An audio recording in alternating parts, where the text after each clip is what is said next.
Hello everybody, I'm back! Once again, Mr. McSquare, on the Java coast. Up to no good. This is my friend Zen. He's a chest monster. Nope, not okay, Zen, that is not okay. What do you do to a chest monster? You remind them that they're a chest monster. You know, gently motivate them not to be a chest monster.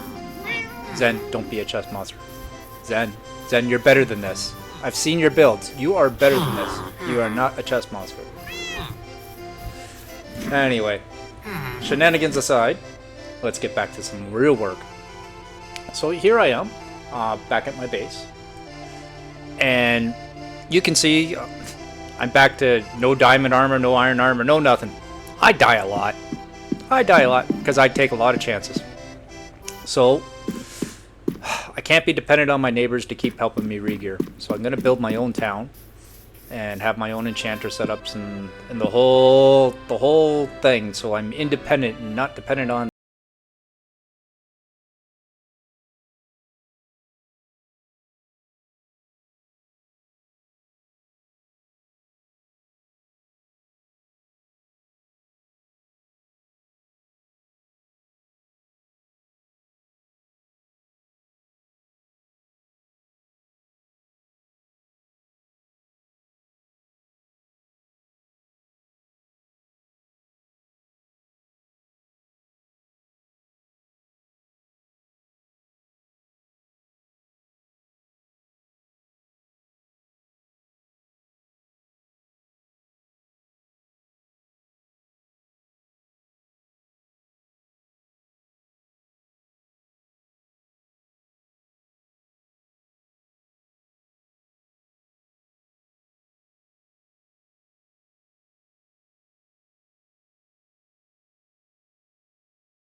area.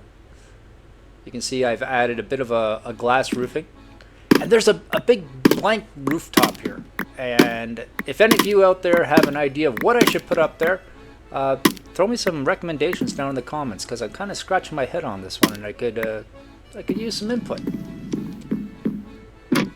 Later on, I'm also going to have to put some kind of lightning rod somewhere, because we don't want natural disasters to burn this sucker down on me, using way too much wood. If you build with wood or wool, put a lightning rod somewhere. Trust me. Okay. Big old vaulted glass top meeting area there, and then enclosed where the apartments are. Apartments, in rooms, whatever you wanna call them. And I finished off the kitchen in the back, glassed everything, shuttered the big windows up the top. And I'm really liking using lanterns instead of torches as light sources. It makes it look way more polished and finished. There we go. We've got our hall, our union hall, as it were. Where the decision makers and planners can get together and drink themselves to their content and tell themselves that they're important when they're really not needed at all.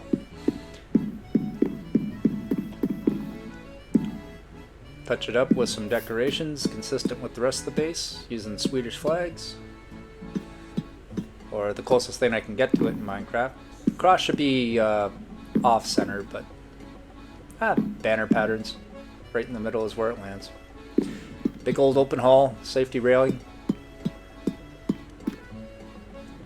Really loving all these tough resources. Kitchen here. And you can see I've just done up the interior, you know, water faucets, cleanup stations, water supplies, storage. Fire! Gotta have fire in the kitchen. Food preparation, additional storage, some chimneys and such coming off the stoves, a little bit of artwork, a couple of apartments in the back for whoever owns the tavern or is responsible to keep it going, space for workers, kitchen staff, what have you. And then upstairs you can see we just got some artwork, some couches.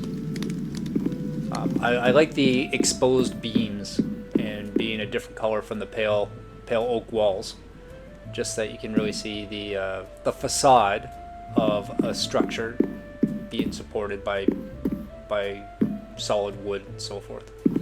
Every room's got a couple beds and some storage, piece of artwork, and light. Always light everything up. You don't want zombies to be staying overnight.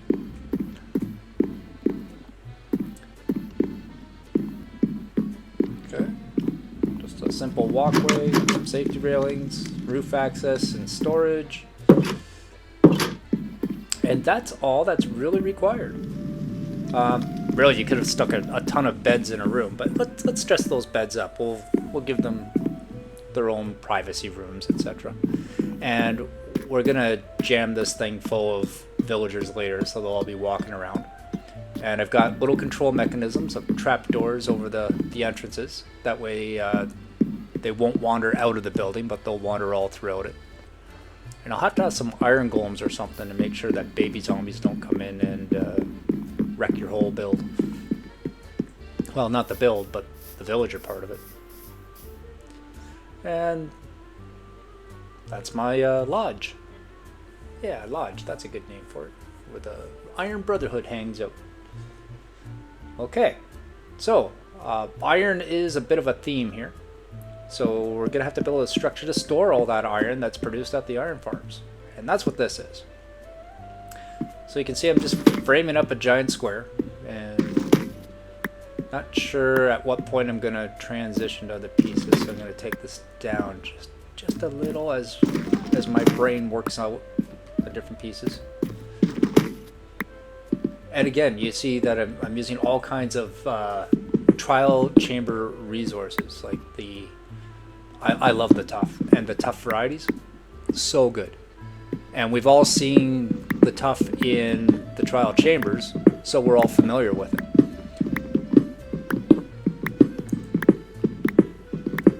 Taking out the natural stone floor, and I'm going to use just polished tough for the floor. Not tough bricks, not chiseled tough, but just the basic polished tough. Makes a really good floor. And of course, took that idea straight from the trial chambers. You'll see it on the ceiling a lot, polished tough. And I think it makes a good floor.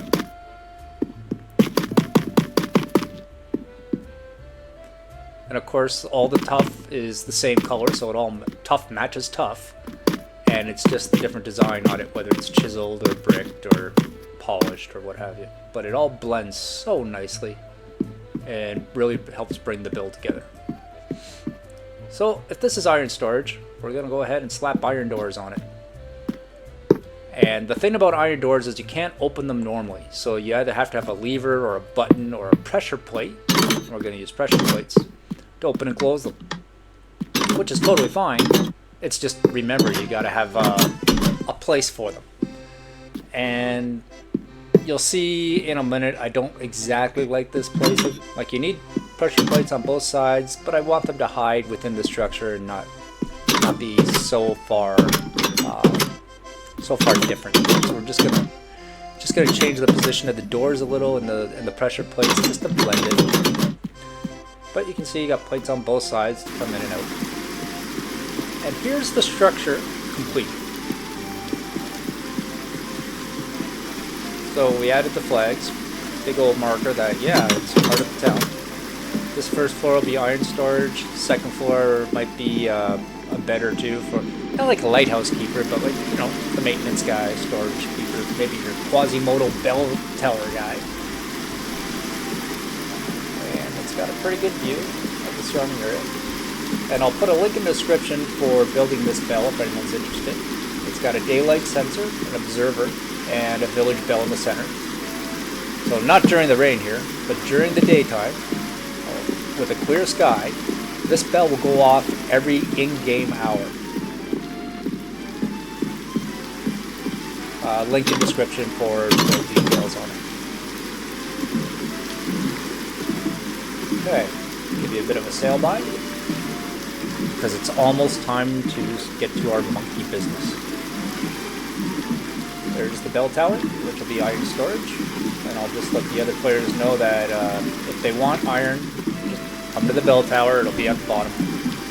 They can help themselves. We're a bit of a community. We share all of our extra stuff.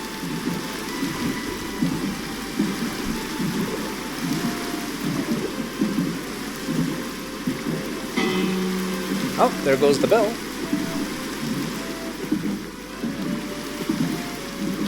See, the little consistencies of always keeping that same Swedish flag here and there. When you see it, it keeps everything together. Everything is a interactive component to something bigger. Alrighty then. Enough of all this building and being productive stuff. I think it's time to conduct some monkey business. Monkey business, yes. So here we are. Hello everybody. Welcome back to another episode of the Java Coast. I'm Monkey McSquare, and this is my friend Monkey Ross. You may have recognized this from other videos, but that wasn't us. Today we're up to monkey business. Anyway, off we go.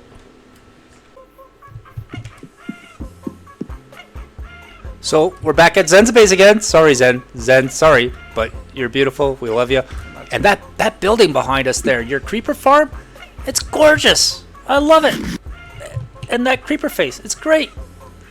But you have to be punished, Zen. And now you are punished with King Kong. Thanks for inviting me on your monkey business. It's a lot of fun, Monkey Ross. This is Monkey Square coming at you from the Java Coast. Love you all. Like, subscribe. Bye-bye.